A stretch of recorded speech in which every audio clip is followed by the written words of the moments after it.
ചിരിയുടെ തമ്പുരാക്കന്മാർ ചിരിയുടെ പെരുമഴയുമായി എത്തുന്നു. ഫൺ ബേബി ഫൺ ഇന്നു മുതൽ ശനി ഞായർ ദിവസങ്ങളിൽ രാത്രി 8 മണിക്ക് നമ്മുടെ സൂര്യ ടിവിയിൽ.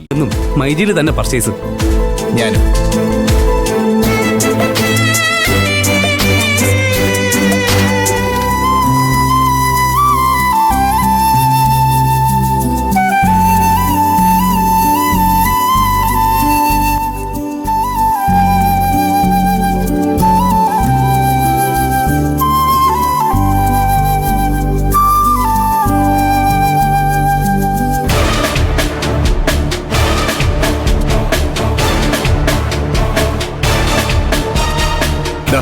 ഈ കിടക്കുന്നത് നമ്മുടെ ചുണ്ടൻ രുദ്രമാണിക്കൻ.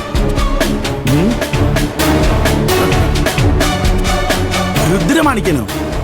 ആ നമ്മുടെ സ്പോൺസർ ആരാന്നറിയോ ചിറ്റപ്പന്? ഇല്ല, ആരാടാ? അതാ പറഞ്ഞ രുദ്രൻ. അവന്റെ അച്ഛന്റെ പേരാ മാണിക്കൻ. അങ്ങനെ രുദ്രമാണിക്കൻ ചുണ്ടൻ. ഓ, അവൻ ആളെങ്ങനാടാ? കാശുള്ളവനാണോ? കൊള്ളാം എന്റെ ചിറ്റപ്പ. ഈ കുട്ടനാട് മൊത്തം വിലക്ക് മേടിക്കാൻ ശേഷിയുള്ളവനാ. അതുമാത്രമല്ല, ഗവൺമെന്റ് കാര്യത്തിലൊക്കെ നല്ല പിടിപാടുള്ളവനാ. നിനക്ക് എവിടെ നിന്ന് കിട്ടിയടാ അവനെ? അതൊക്കെ കിട്ടി ചിറ്റപ്പ. സൗത്ത് ഇന്ത്യ മുഴുവൻ എനിക്ക് പരിചയമുണ്ടെന്ന് അറിയാമല്ലോ. അതറിയാം.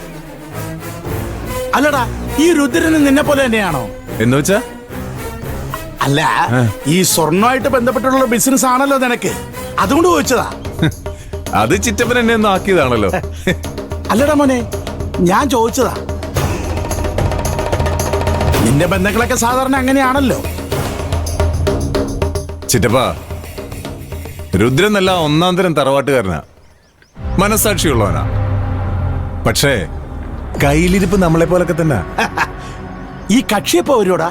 അതൊന്നും പറയാൻ പറ്റത്തില്ല ചിറ്റപ്പ. ചിലപ്പോ ഇന്ന്, അല്ലെങ്കിൽ നാളെ, ചിലപ്പോ മറ്റന്നാളെ ആവല്ലേ. അതൊന്നും അറിയാൻ മേല ചിറ്റപ്പ. അവൻ വരുമ്പം വരും. ഓ, അങ്ങനെയാണോ? ആ, അതാ ചിറ്റപ്പ അവന്റെ ഒരു രീതി. ആയിരപ്പറയെ പിടിച്ചു കെട്ടി രുദ്രമാണിക്കൻ ആദ്യം എത്തും ഫിനിഷിംഗ് പോയിന്റിൽ. അതിനുള്ളതൊക്കെ നമ്മൾ ഒരുക്കി കൊടുക്കണം. അത് കഴിയുമ്പം വരും അവൻ. അത് മതി, വന്നാ മതി.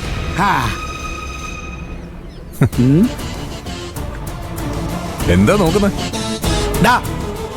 മറ്റേ വള്ളങ്ങളെ വെച്ച് നോക്കുമ്പോ ഇതിനിത്തിരി നീളവും വീതിയൊക്കെ കുറവാണല്ലോടാ. ഉള്ളത് വലിയ നോക്കി എടുക്കായിരുന്നു. വലു തന്നെയാ ചിറ്റപ്പ.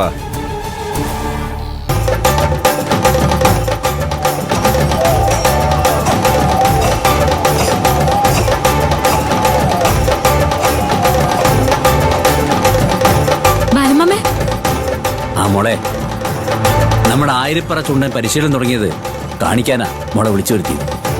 അടിപൊളിയായിട്ടുണ്ട് ബാലമാമേ. നമ്മുടെ വള്ളം ഒന്നാം സ്ഥലത്ത് എത്തിക്കഴിഞ്ഞാൽ കൂടുതൽ അടിപൊളിയായിരിക്കും ചാരുമോളെ. അതില് സംശയമൊന്നുമില്ല ഗോവിന്ദമാമേ. ആയിരപ്പറ ചുണ്ടൻ തന്നെയാ ഇത്തവണത്തെ രാജാവ്.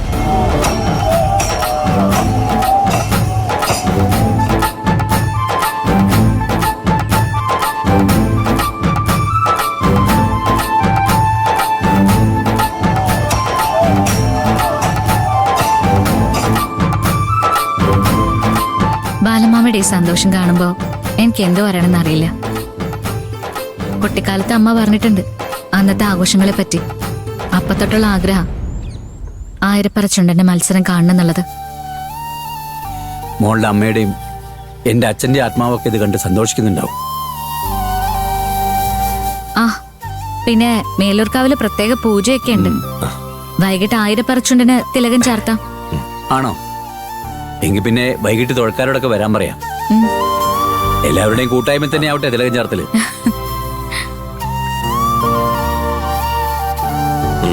ആയിരപ്പറ ചുണ്ടൻ തന്നെ വിജയിക്കും.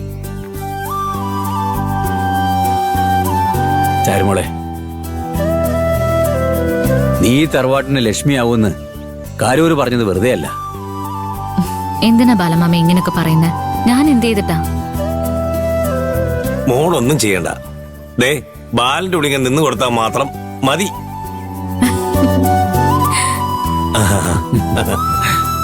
ഇപ്പൊ എന്റെ സ്വപ്നം